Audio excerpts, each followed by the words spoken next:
A coluna Mulheres às Avessas desta semana fala sobre como tomar decisões difíceis que ajudam a gente a amadurecer, a formar a personalidade. A repórter Luísa Vaz conversou sobre o assunto com a psicóloga Lígia Guerra. O nosso dia a dia é feito por escolhas, mas nem sempre são escolhas fáceis, como uma roupa a vestir. Às vezes são decisões mais difíceis de serem tomadas. E aí surge uma grande questão. É melhor ser a pessoa guerreira, determinada, ou aquela que espera acontecer, espera que os outros tomem a iniciativa? Vamos conversar agora com a psicóloga Lígia Guerra. Lígia, essa foi uma questão que chegou bastante por e-mail pra gente. E o que é mais fácil? A gente tomar a decisão ou esperar que alguém tome? Esperar que alguém tome é mais fácil em um primeiro momento. Porém, com a passagem do tempo, você percebe que, além da sua própria autoestima, também você não consegue conquistar o teu espaço no meio que você habita. Então, existe aparentemente aí um ganho, né, de você ser conduzido, de você não ter que arcar com responsabilidades, digamos, gera aparentemente um estresse menor. Porém, o estresse da falta de autonomia ele é tão grande quanto daquele que escolhe. E existe algum culpado para uma pessoa sem iniciativa, aquela pessoa que se esconde, está sempre em cima do muro? Existe algum fator culpado disso acontecer? Eu diria que ela mesma é a maior responsável pela situação, mas claro que se de repente você percebe pais superprotetores, ou um marido que vive dizendo para a esposa não trabalhar fora, incentivando ela a ficar em casa, ou até mesmo, às vezes, irmãos, né, que você percebe que quando tem um caçulinha em casa, eles passam a mão na cabeça, isso pode gerar, sim, né, um comodismo por parte da pessoa que está sendo protegida. Agora, a responsabilidade é sempre da própria pessoa, né? A maturidade tem que trazer essa percepção para quem se acostumou por algum motivo a ter tudo na mão. Até porque em algum momento a vida vai cobrar isso dela.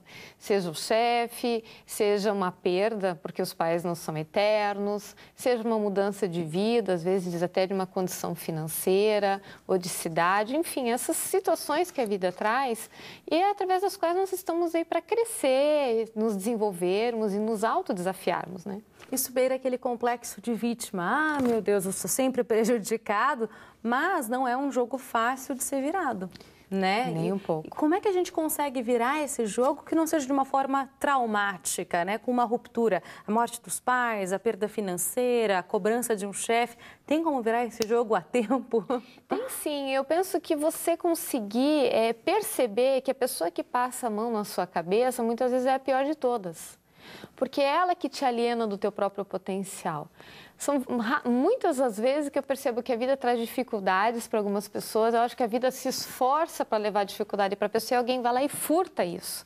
Ou seja, o que eu quero dizer? Se a dificuldade chegou para aquela pessoa, é porque ela tem que crescer naquele ponto da vida por algum motivo.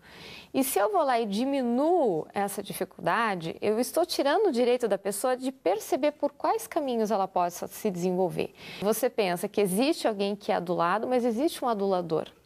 Pois é, e aí? Como é que essa pessoa consegue ser assim? Porque ela também tem uma responsabilidade e até um problema aí nesse sentido de que tem que sempre empurrar essa pessoa. Sim, acaba se tornando uma relação doentia.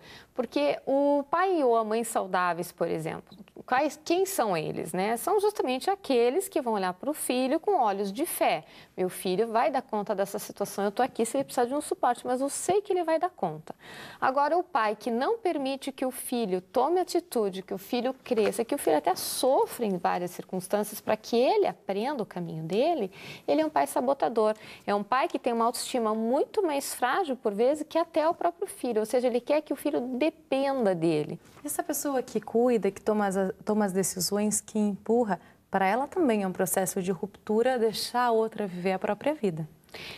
Nós podemos pegar um exemplo bem simples, até da mãe que começa a levar o filho para a escolinha de manhã. A mãe tem aquela dor profunda de ter que deixar a criança ali.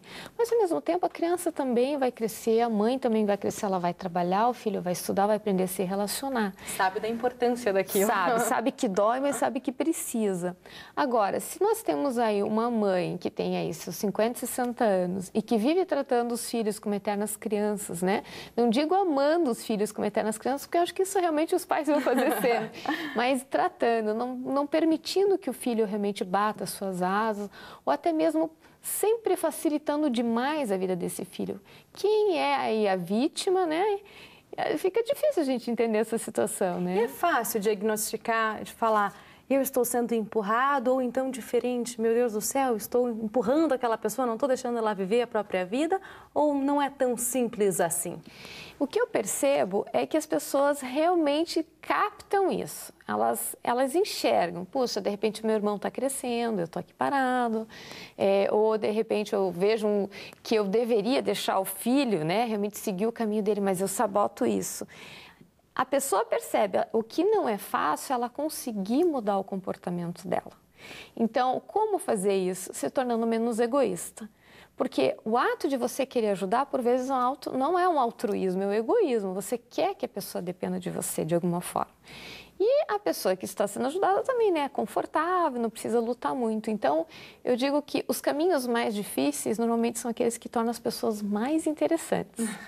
As pessoas que realmente crescem, que você vê com admiração, são aquelas que, por vezes, pegaram as rotas mais incomuns, que elas foram de acordo com aquilo que elas sentem, independente de crítica, de dificuldade, mas realmente de autenticidade, de ter coragem de ser ela própria. Muito obrigada mais uma vez pela sua participação. Eu que agradeço.